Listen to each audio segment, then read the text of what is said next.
Okay, so I pretty much completely managed to get rid of this glare. I believe now, hopefully this green's not too light. But yeah, so it should be a little bit easier to read today. I think I finally figured out what I have to do to make that work. So today we're doing pages 41 and 42 in the packet. It's Wednesday, April 22nd. We're going to be talking about dangling modifiers. Yesterday we talked about misplaced modifiers. So dangling modifiers is going to be really similar, just a little bit different tweaks here and there. So a dangling modifier is a phrase or clause meant to modify a certain word. That is what a modifier is.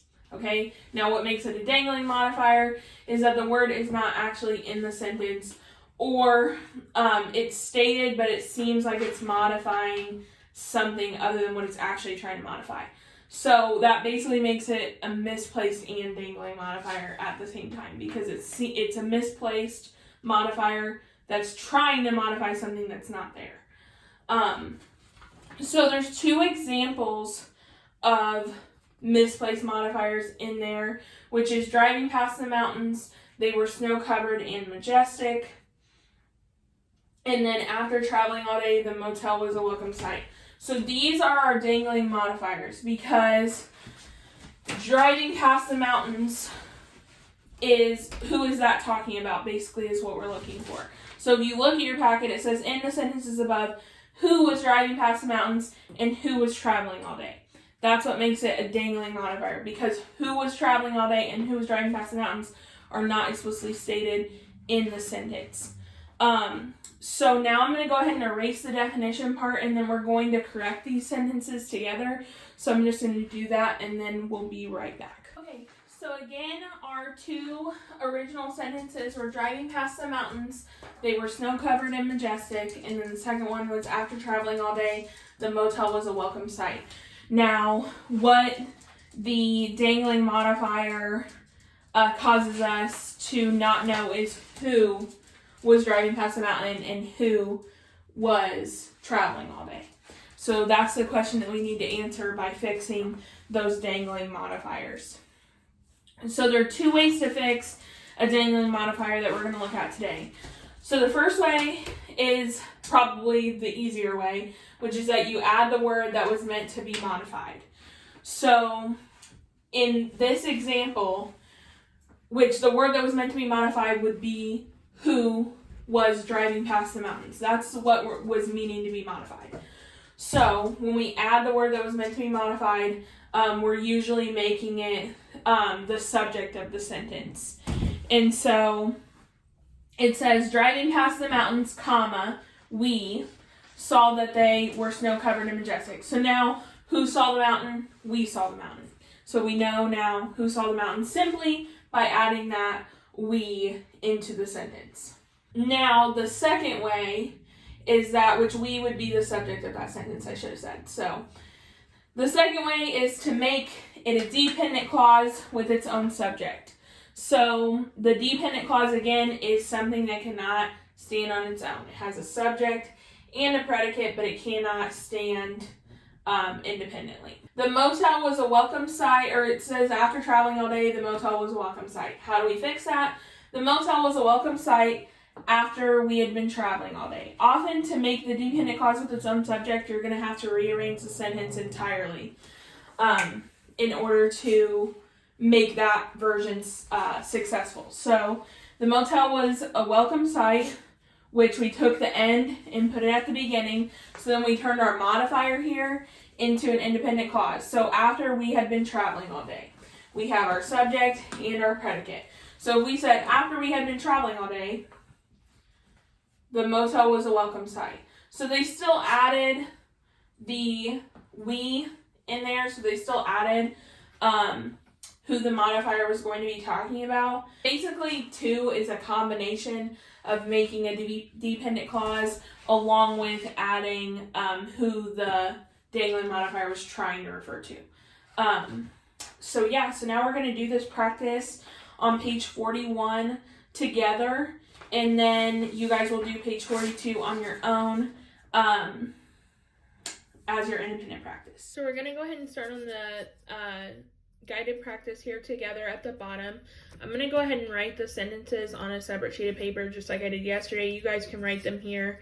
I just write really big and I don't have enough room. So the hint says to correct the dangling modifier, you might need to reword other parts of the sentence completely, which we talked about with the dependent clause.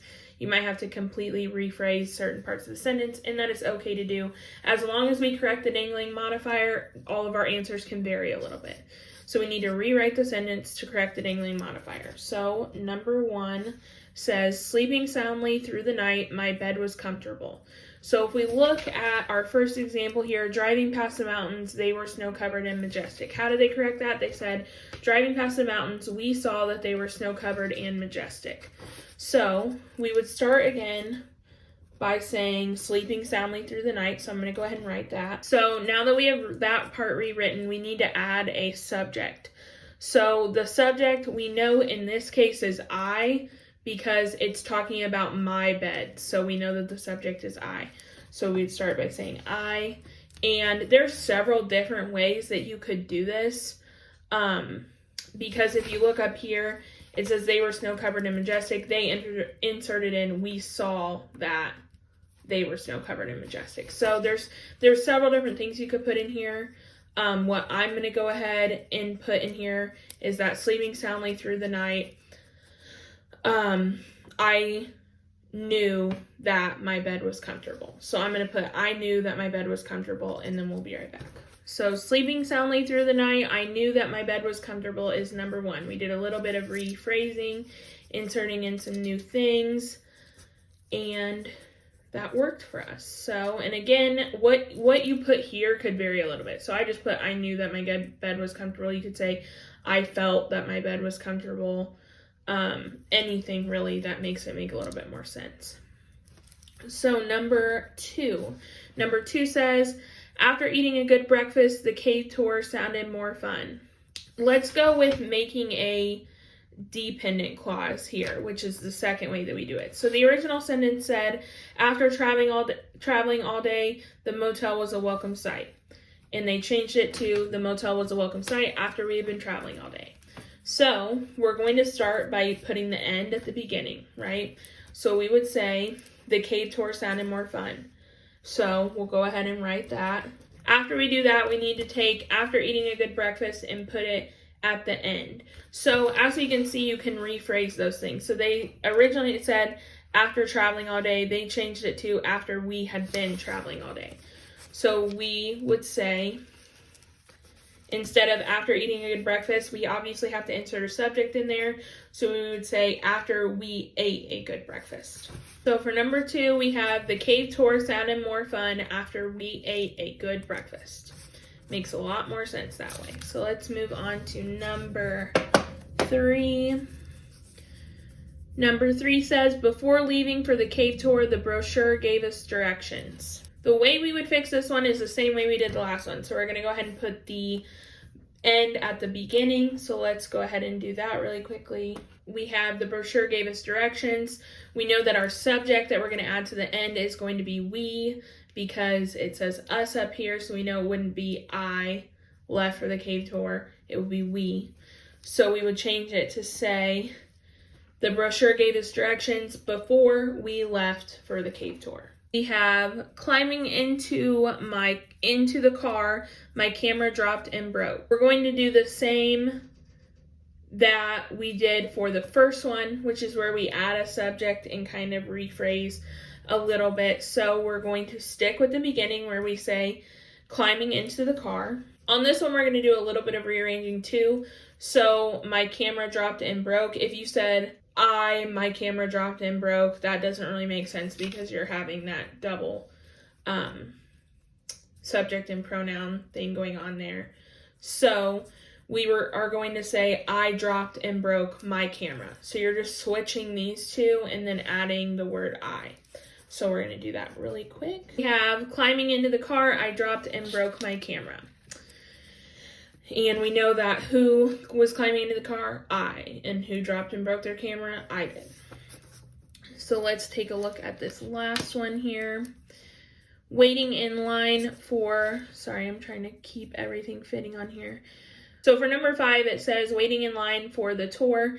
cloud started forming. What we're going to do is go ahead and change the ending to a dependent clause. So we're going to do just like we did for the other ones and move the end to the beginning. So we move the end to the beginning, so we have cloud started forming. And really, it doesn't tell us how many people they're talking about, so you can really use pretty much anything. So we could say, while we were waiting in line for the tour. So these are our final answers for the guided practice. The last one ended up being cloud started forming while we were waiting in line for the tour. Whatever method of those two you feel like fits in each situation is going to work. So just go ahead and use whatever works for you or whichever one you understand more. And again, rephrasing the sentences is fine as long as it still has the same meaning. So you guys are going to go ahead and do page 42 on your own. And we'll be back here tomorrow to cover some more stuff.